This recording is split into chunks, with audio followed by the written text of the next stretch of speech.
What's up, everyone? Back for another beer review, and today is Wednesday, which of course means it's time for another West New York Wednesday here on the channel. And the beer I'm reviewing today is yet another collaboration beer, once again between the Big Ditch Brewing Company, and they are out of Buffalo, New York, and Strangebird, and they are out of Rochester, New York, and this is their Strangeburner Volume 2.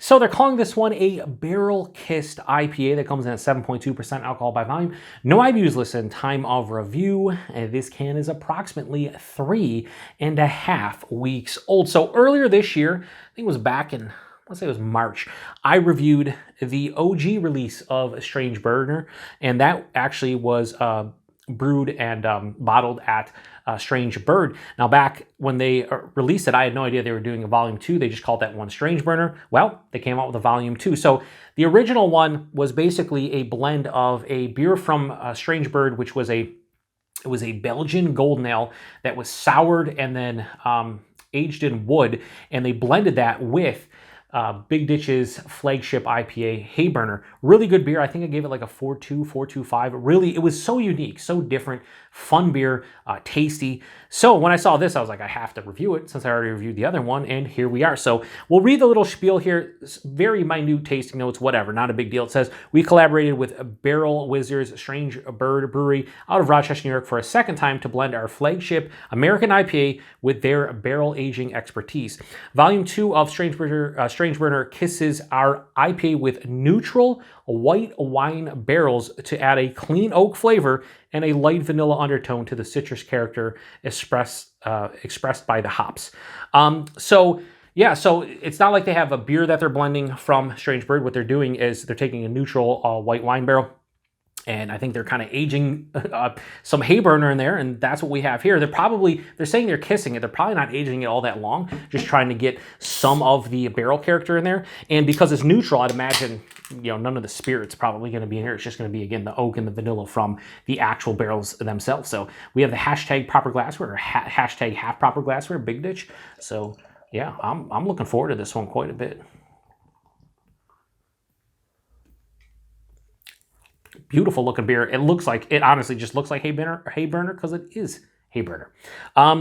So we'll let you see a better look of this one. But yeah, that has this bright, vibrant orange color. On camera, it can be a little bit more dull, but bright orange color, very murky and turbid. About 2 fingers of this really creamy, off-white colored head. Almost has like a cream color to it. Hold it up to the light. A little bit of light at the bottom here, but it's murky, it's turbid, and in the hashtag proper glassware, I think this beer looks fucking divine, if I'm being honest with you. I think it looks great.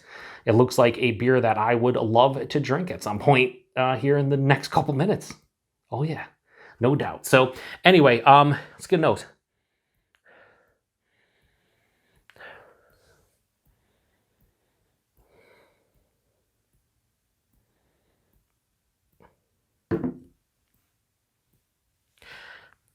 I am getting nothing.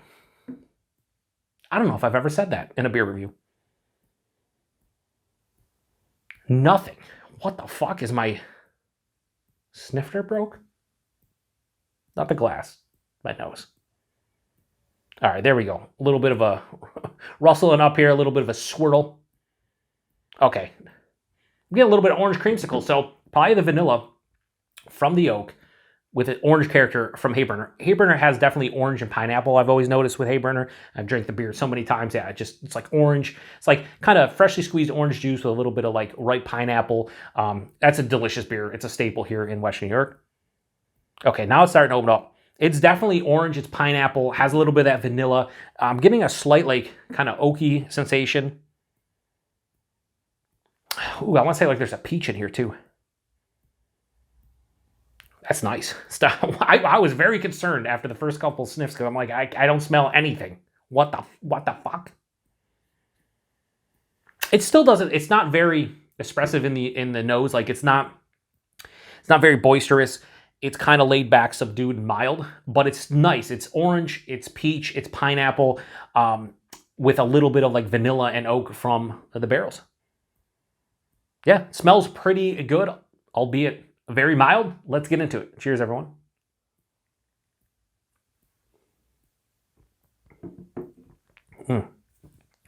I like that quite a bit, actually. This reminds me of so many old school oak aged beers. And when I say oak age, I mean strictly oak. Because you would see a lot of just oak aged beers back 10, 12 years ago. Like early to mid 2010s, maybe even like mid to late 2010s. Let's just say the 2010s in general.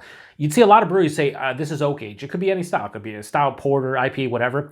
And you would get the oak character. And more often than not, oak in a beer, for me, produces some kind of like light oak tannin qualities and oak general, like oak feeling, whether that's aroma, taste, and then a touch of vanilla. And that's exactly what I'm getting here. It's like they took their Hayburner and plopped it into an oak barrel, and here we are. Now, they say neutral white wine barrels. That's good, because otherwise you'd be imparting white wine flavors. Now, if you went crazy and did something like a Nelson hopped Hayburner and then threw it in white wine barrels, I think that would be pretty cool. Maybe that's something they're planning down the line. I don't know. I think that would be pretty sweet, because Nelson gives you that white wine, white grape, and then you could just have a nice white wine barrel kind of amplify that the characteristic you would get in the Hayburner, or maybe any IPA they do. Anyway, I'm rambling. This is nice. This is really nice. I enjoy it off the first sip.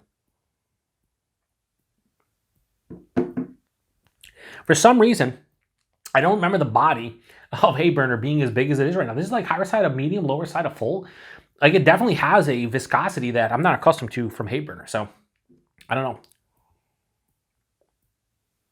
know. It has an oomph to it. The mouthfeel, it has a nice, softer, smooth kind of feel to it. It's in that realm of like a hazy IPA where it's soft, it's smooth, a little bit of creaminess, really nice. Look at the glass lacing, fucking phenomenal.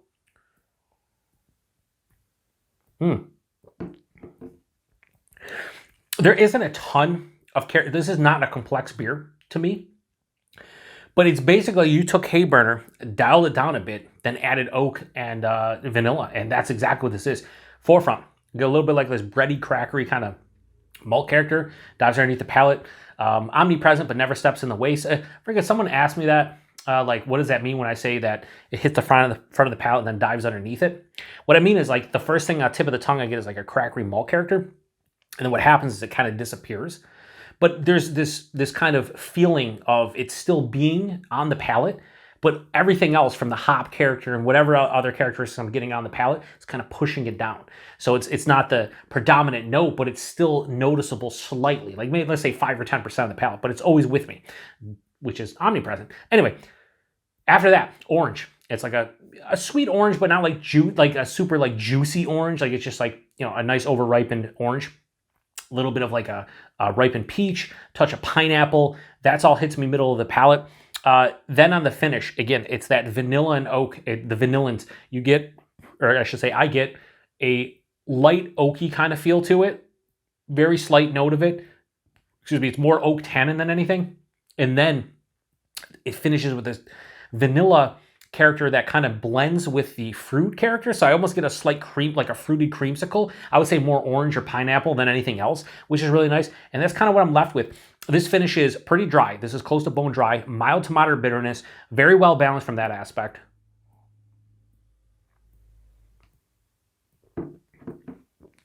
I didn't look at like the Untappd ratings for this, just because I feel like this is probably going to be lower than Hayburner, and just for what it is, because a lot of people aren't used to oak aged IPAs. I could see this like, somebody who's like a haze grower, it's just somebody who likes hazy IPAs, taste this, they'd be like, "Oh, what's that? What's that oak? What's that vanilla?" I'm not a huge fan. For me, as somebody who has drank a ton of oak aged beer over the years, and certainly a lot of oak aged IPAs, this is really well done. Man, it's just, it adds that subtle complexity of the vanilla and oak to basically Hayburner. And it's super dry, 7.2%, little warming into my chest, nothing on the palate. It's weird because this is a beer that's somewhat mild on the palate. Like, it's not jumping out of the glass. The aroma certainly wasn't. On the palate, it's not like, just going nuts and just like, punching me in the tongue. Yeah, I said that. Punching me in the tongue with a bunch of different, characteristics. It's basically orange, peach, pineapple with a little bit of that oak influence, maybe an underlying like crackery, bready malt, but it's done so well. Like, it's done extremely fucking well. This is really nice. This is a fucking nice, they say Barrel-Kissed IPA. If they just put oak-aged IPA on the fucking on the can, I think more people would have probably bought this one. I don't know how many people bought it to begin with, but like I bought it clearly because I reviewed Strangeburner, the OG earlier this year, so I had to come back for volume 2. But I think if it said oak-aged IPA as opposed to Barrel-Kissed IPA, I think I would be probably more in tune with an oak-aged IPA, but you know, whatever, it doesn't matter. This is really nice. This is like real nice. Trying to formulate a score, 7.2%. Like I said, chest, a little bit warming, nothing else. If I gave the other one a 4.2 and a 4.25, what do I give this? Because I would say the OG, way more complex, certainly more unique, but I don't know if I like it as much as this one. I think this is one of those beers where it's very simplistic, but extremely well done. And I think I'd rather have this, as far as like a sessionable beer goes, I'd rather have this as opposed to the OG. The OG is like one and done. Like I'd drink that, it would be a lot of fun. And I'd probably sit there and contemplate it over the course of 45 minutes, maybe an hour, just taking sips and going, oh, I get this, I get that. This is like a drinkable Barrel-Kissed IPA, which, or oak-aged IPA. That's, I don't know. If I gave that a 4.25, 4.2, I'm going to go a little higher on this one. So Strangeburner, Volume 2 from Big Ditch and Strangebird. We'll go high 4.25, we'll go 4.3. This is really tasty. And I could see a lot of people trying this one and just not being anywhere near as enthralled and happy with this one as I am. You know, beer is subjective. We all have different palates, blah, blah, blah. You've heard it all before, probably on my channel too many times. But this is a beer that is fun. This is fun, but it's not too much of a deviation from the barrel or the base Hayburner, where you would be like, oh, this doesn't taste anything like Hayburner. No, it doesn't taste exactly like Hayburner, but there are some Hayburner notes in there that I'm getting, and it's just accentuated by the oaky quality. So, damn, this is really good. I'm going to be in the minority. I need to check the Untappd ratings. I just want to see, not that Untappd ratings mean anything. Price point availability. I bought this at Brewed and Bottled. I paid $4 something for that can. I want to say 4 packs of the brewery, probably $16 to $18, something like that. I didn't see what the price point was. I'd pay upwards of $5 for a can of that. I think it's fun with the barrels. It's a tasty beer on top of that, very delicious. So whatever, 16, 18 bucks, 4 pack, I'm okay with it. Above that, I probably wouldn't be, but you know, it is what it is. Availability. I think this was not brewery only, but Western New York. I don't know if they got out to all their distribution areas. All I know is this showed up at Brewed and Bottled in Lewiston, New York, and I picked it up because I wanted to review something for Western New York Wednesday, and here we are. So if you're in the Western New York area and you want to try something a little bit unique, it would have been fun to have like a base Hayburner here, like around the same age, like 3.5 weeks old, just to see what the differences are.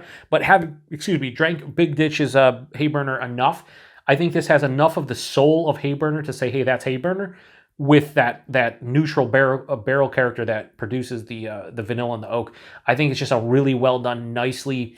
This is a very cohesive beer. I haven't said that in a while, but it is. It blends together quite well, and I think I like a little bit more than the OG version, but both are very good. So kudos to Big Ditch and Strangebird for making a collaboration that is not only unique and different, but quite tasty. But if I had to choose, I would go this over the OG, only because the OG was a little bit just too much, right? Too much of a good thing. This is like, I could drink a couple cans of this. I definitely could buy a 4-pack of it and house it in a couple of days, no questions asked. So yeah, that was another collaboration between Big Ditch and Strangebird. It was their Strangeburner Volume 2, and hopefully do more. Maybe there's a Volume 3 coming that I have no idea about, but it'd be fun if they just kept on taking Hayburner and doing different things, blending them, different barrels, whatever. Like I said, I would love to see like a Nelson hopped Hayburner, Nelson dry hopped or double dry hopped Hayburner that is then thrown into a white wine barrel. And just to see like if it amplifies the white wine, white grape characteristics, and you get this big,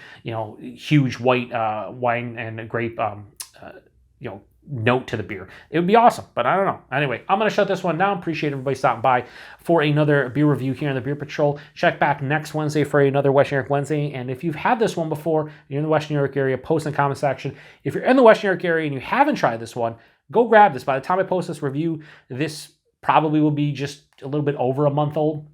So still probably drink quite well for the next, 2 to 4 weeks at the very least. So don't be afraid to pick this one up in November. If you see it on the shelves, see it in a cooler, grab it, see what you think about it. Like I said, it's pretty fucking good. It was so weird how it started out disappointing with the nose being almost non-existent and then turning into something really tasty. So that's a rarity on my channel. I'm going to shut it down. Appreciate it. Till the next one. Cheers. And I talked about the balance, how this is like quite dry, has a mild to moderate bitterness. This is not a sweet beer to begin with. This is a very dry and bitter beer in comparison to Hayburner. I think that's a big difference. Right now, as I'm talking to you, like it's definitely dry and like bitter on my palate, more dry than bitter. So that's might be a concern for some of you out there that maybe like hazy IPAs and whatnot. And if you like Hayburner is not a super dry and bitter beer. It's pretty well balanced. This leans dry and bitter. So keep that in mind if you pick this one up. It's a little bit different in that regard. So anyway, till the next one. Cheers.